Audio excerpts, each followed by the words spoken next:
C'était l'âge à 12 ans. 12 ans.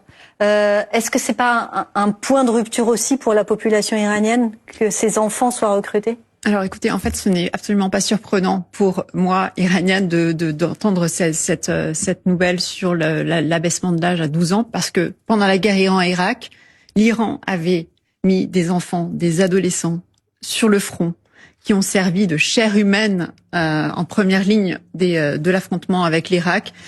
Juste pour vous dire à quel point l'atrocité de ce régime, ces enfants à l'époque portaient un collier avec une clé qui symbolisait l'entrée au paradis suite à leur martyre. Voilà le régime auquel on fait face. C'est un régime fanatique, c'est un régime cruel qui met effectivement des enfants sur la scène pour lutter contre ses ennemis. Ce n'est pas surprenant. Pour revenir peut-être sur ce qui se passe en Iran, j'aimerais aussi qu'on évoque la résistance qui s'organise de plus en plus.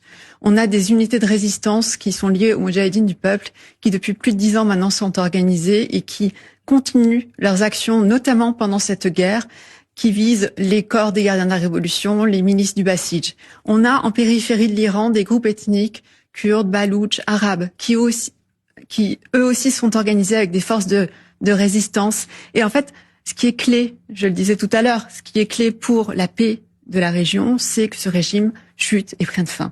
Pour arriver à ça, et je me permets de terminer juste un instant s'il vous plaît, pour arriver à ça, il faut qu'on compte sur cette résistance du peuple iranien à l'intérieur.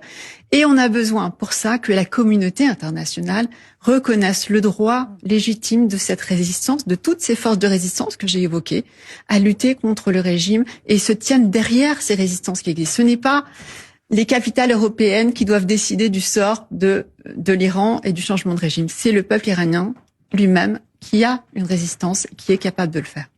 Merci à vous.